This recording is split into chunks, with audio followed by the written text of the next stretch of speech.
aujourd'hui on va faire la visite du jardin japonais avec vous. Donc on va faire notre petit vlog là-dessus. On va visiter le lieu ensemble. On vous montrera ce qu'on voit. Et à la fin de la vidéo, on vous fera un petit feedback de ce qu'on a pensé et quelques informations pratiques pour votre prochaine visite. En tout cas, si vous avez aimé la vidéo, n'hésitez pas à mettre un petit like, ça fait toujours plaisir. Bon vidéo!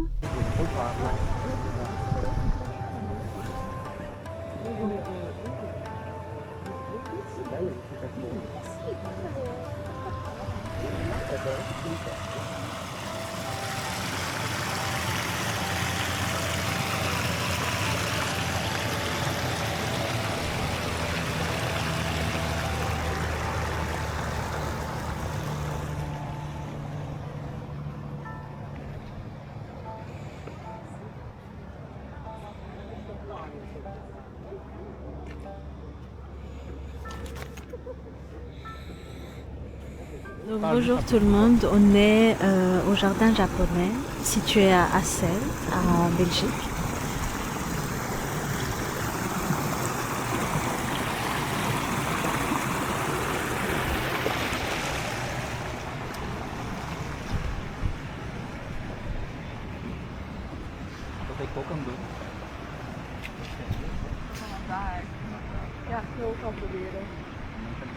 Donc comme vous pouvez voir, c'est assez bien emménagé et aujourd'hui il faisait beau, donc on s'est dit on allait faire un petit tour par ici.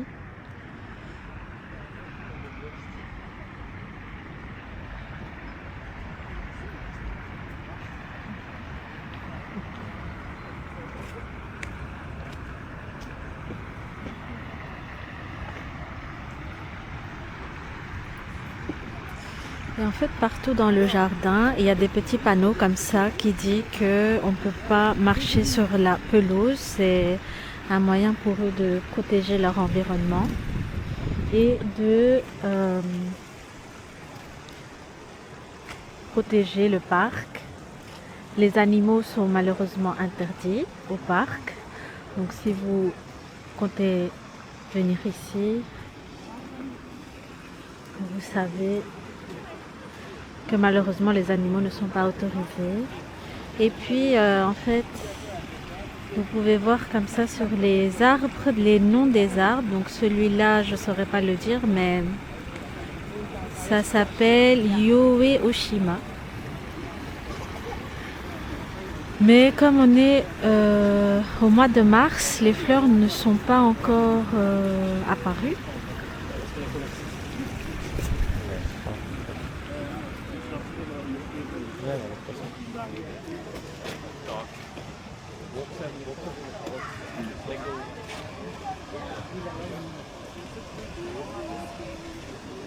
Et là, on voit même des poissons. Je ne sais pas comment on les appelle. Je pense que c'est des poissons-chats. Je suis pas sûre.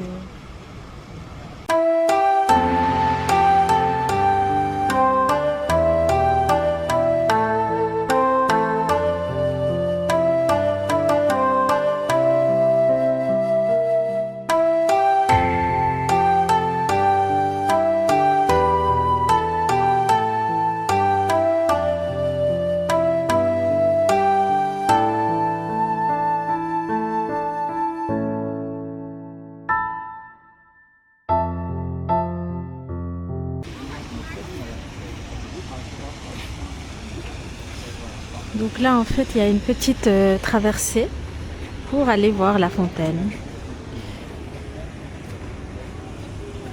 Et on voit des poissons, oranges, etc.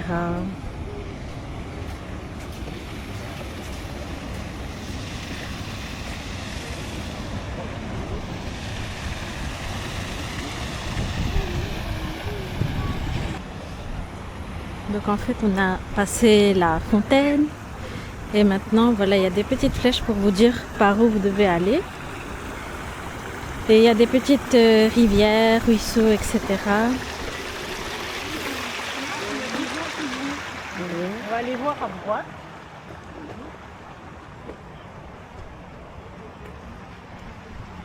petite maisonnette japonaise.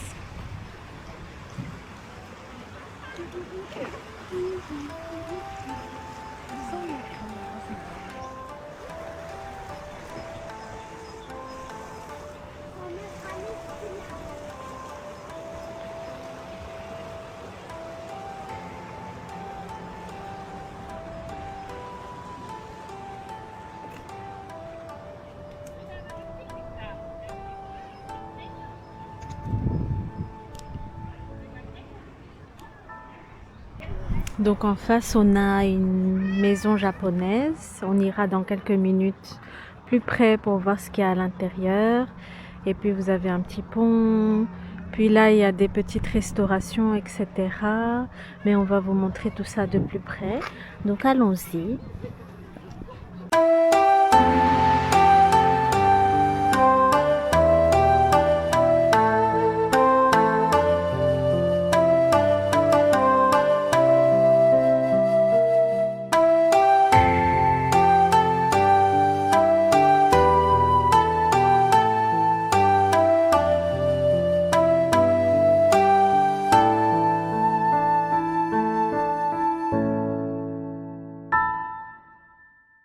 Donc là, il y a un petit coin de restauration, comme je disais. Donc il y a des bancs, etc.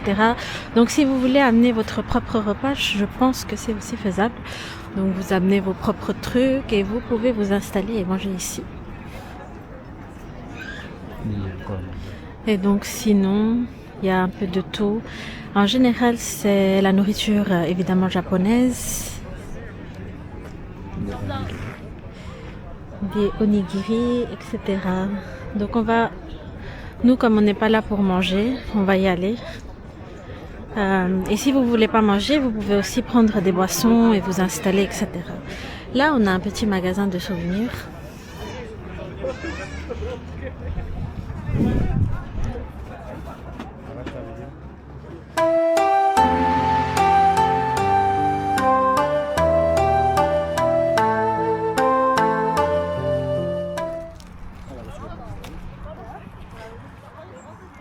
Donc là, en fait, on est en train de se rapprocher d'une temple japonaise. Et en fait, il y a une petite histoire là derrière. C'est que donc vous vous approchez de la tente, comme vous voyez les deux personnes avant nous. Vous faites votre prière, vous demandez un petit vœu. Soit vous avez de la chance, soit vous n'avez pas de chance. Et donc là, dans le panneau, on vous explique comment vous devez prier.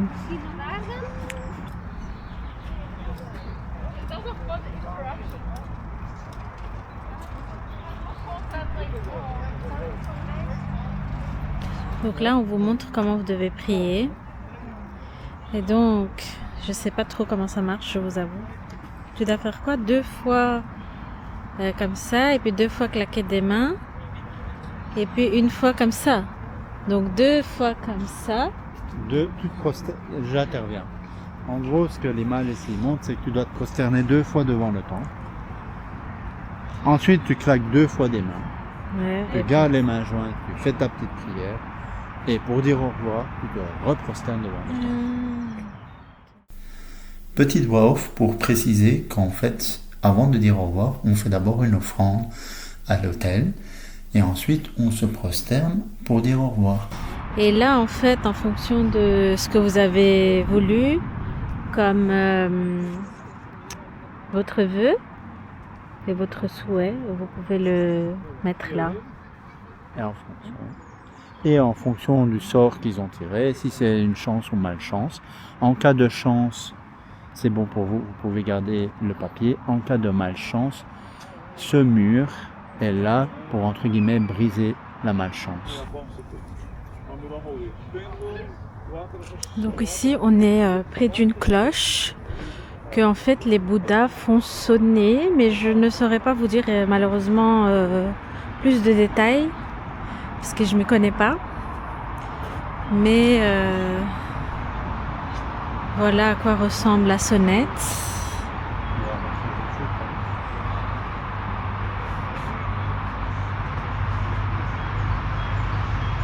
150 ans de diplomatie Japon-Belgique. Donc, c'est depuis 150 ans. Donc je vais laisser mon mari sonner la cloche. Vas-y, essaye une fois.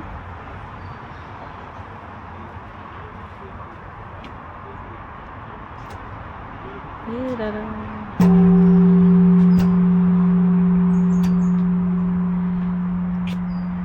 Voilà à quoi ressemble. À quoi correspond le son.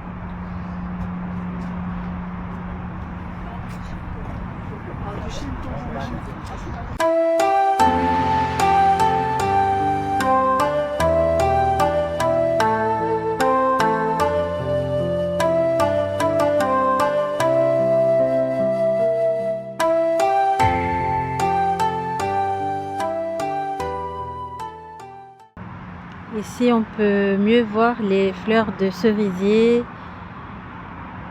en fait, c'est un peu la saison. Commence un peu à s'ouvrir, etc., etc. Donc là, on les voit bien.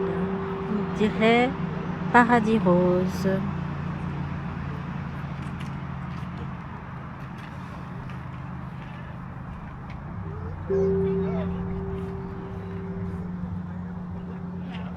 Donc les gens qui adorent la photographie, franchement, c'est pour vous, quoi. Donc là, on est en train de monter sur un pont. Malheureusement, l'eau, elle est un petit peu sale. Mais bon, ça c'est... on peut rien y faire. Et alors, tout l'endroit est rempli de poissons. Et en dessous, on dirait qu'il y a des pierres. Et donc, il y a pas mal de poissons en fait. Ça ferait un bon barbecue. Mais de l'autre côté, comme vous pouvez voir, c'est un peu malheureusement sale. Peut-être que ce sont les poissons qui ont reçu leur nourriture ou bien les poissons qui ont fait leurs besoins. On ne sait pas trop, mais en tout cas, ils n'ont pas vraiment nettoyé cet endroit-là. Et là, on va se diriger vers la maison.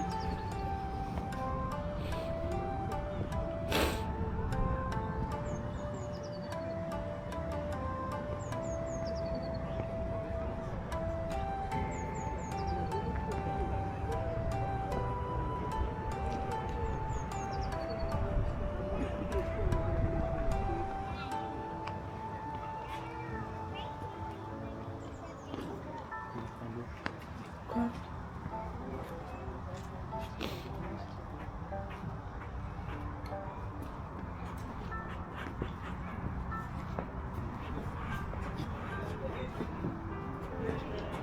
C'est un truc de cérémonie.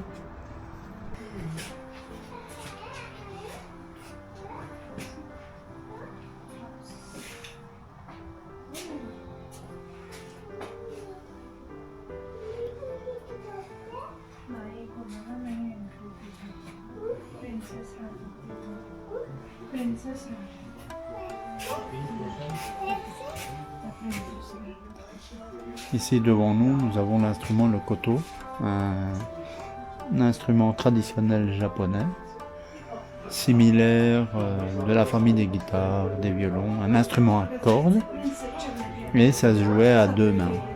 Un instrument très difficilement praticable, qui, pour ceux qui savaient jouer, avait un très grand respect.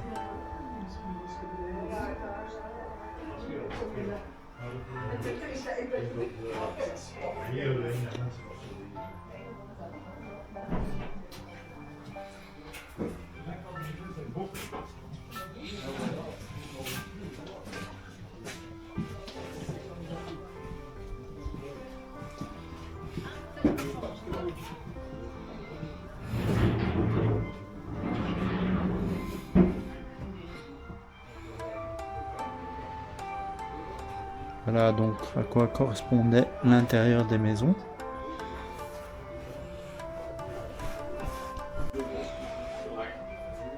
On a mis ici l'angle un peu plus rapproché.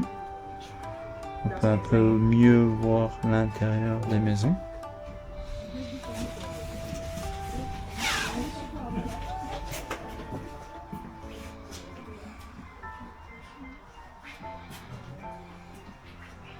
Donc ici, on est bel et bien dans une salle de cérémonie.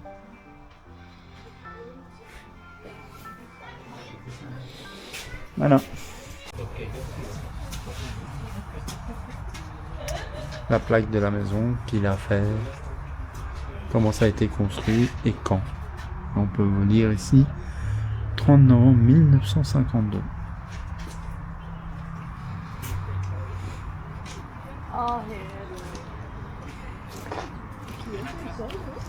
Et là, je rends la caméra à la propriétaire du vlog.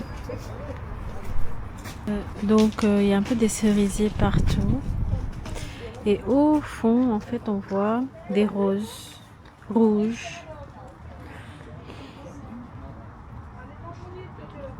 Attendez, je suis pas très sûre si ce sont des roses, mais ça y ressemble.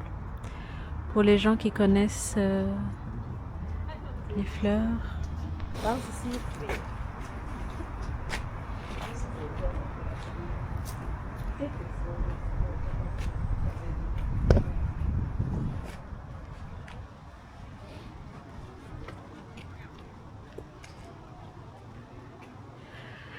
Allez, on va voir ce qu'il y a en haut.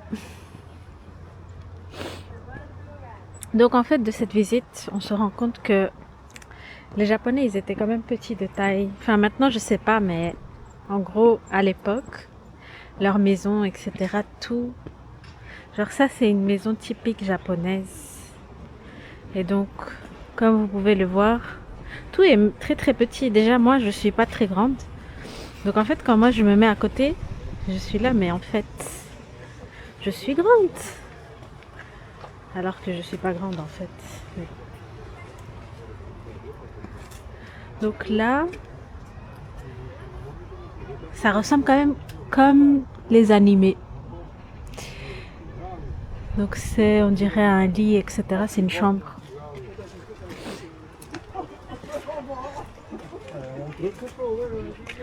Et là c'est, on dirait une cuisine en fait de l'autre côté. C'est quoi alors? Le jeu intérieur. Oui. Alors, pour reprendre ce que madame disait, ce n'est pas une maison typiquement japonaise. La maison, c'est la première qu'on a vue. Ici, on est dans ce qu'on appelle une maison de thé. Et donc, c'est pour ça que c'est petit. Et ici, sur la gauche, c'est les instruments pour faire le thé. Pourquoi? Parce que le thé était battu, frappé, pour faire du thé vert, du thé au matcha. Et c'est le matcha qui était préparé, frappé. Et en fait, il y a toute une tradition derrière la préparation du thé. C'est pas juste comme nous on le fait aujourd'hui, bouilloire, mettre de l'eau et on a notre thé. C'était vraiment une cérémonie, une tradition. Les dames s'habillaient en kimono. Si vous voulez, c'était une sorte de prestation de spectacle. Donc ici, sûrement les invités s'installaient, buvaient, et de l'autre côté, où on a vu là tantôt, c'était plutôt pour préparer le thé.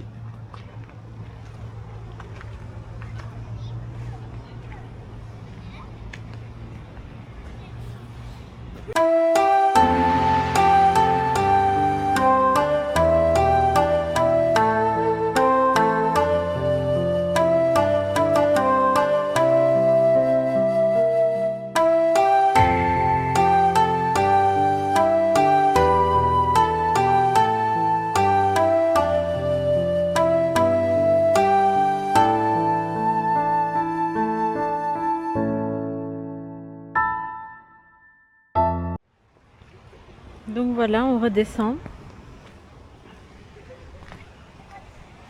Et je pense qu'on s'approche à la fin de la visite.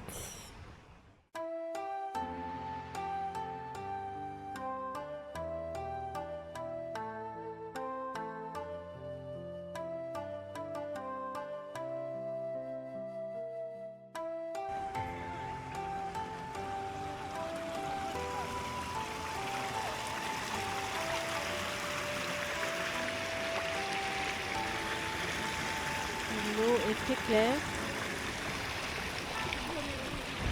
Et donc là, qu'est-ce qu'on voit dans notre chemin? Alors là, ils sont en train de se battre. Mais ce sont des canards.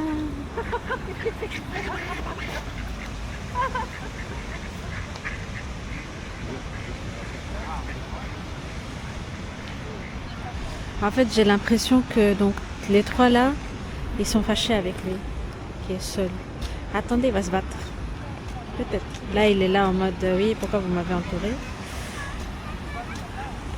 Donc on va le laisser un peu tranquille.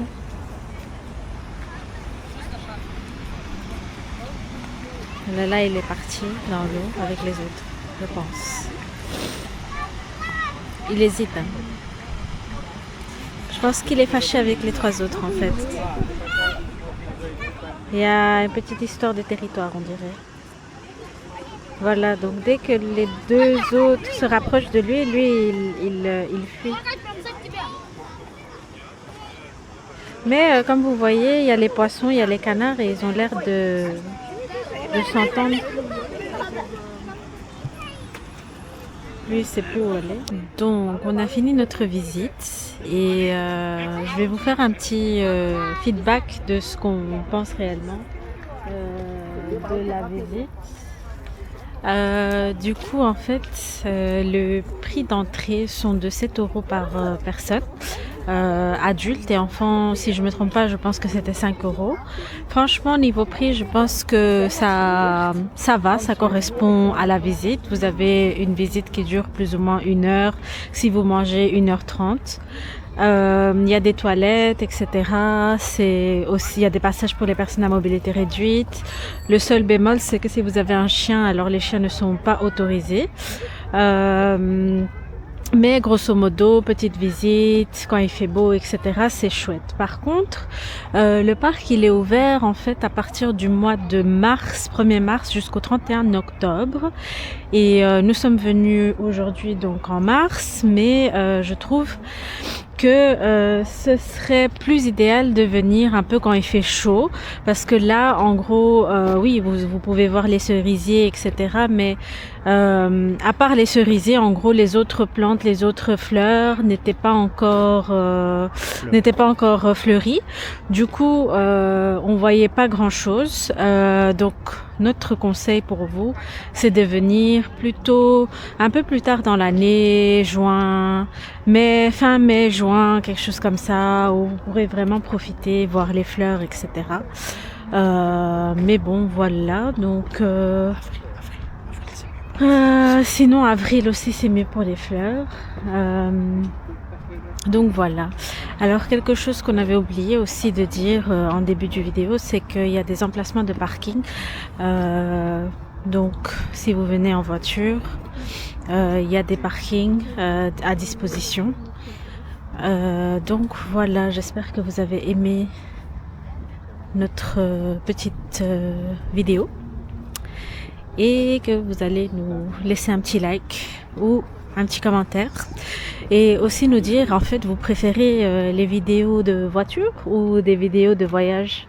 Ça serait intéressant parce que voilà, moi je suis plutôt voyage et mon mari il est plutôt voiture, donc on peut faire le pour et le contre. S'il y a plus de likes pour ma vidéo, donc celui-ci, vu que c'est ma première vidéo pour être honnête, donc s'il y a plus de likes pour celle-ci, voilà, je vous ferai d'autres. Si vous faites aucun like, c'est votre choix, hein, on ne force pas. Mais dans ce cas-là, vous allez avoir que des voitures dans cette chaîne. Après, on peut faire aussi 2 chaînes, mais bon, moi je suis vraiment passagère, etc. Donc de temps en temps. Mais mettez-nous en commentaire ce que vous préférez. Ah oui, les commentaires ne coûtent pas de l'argent, hein. Voilà. Donc, un j'aime ou j'aime pas, ça tue personne. Voilà, n'hésitez pas de vous abonner. Ciao!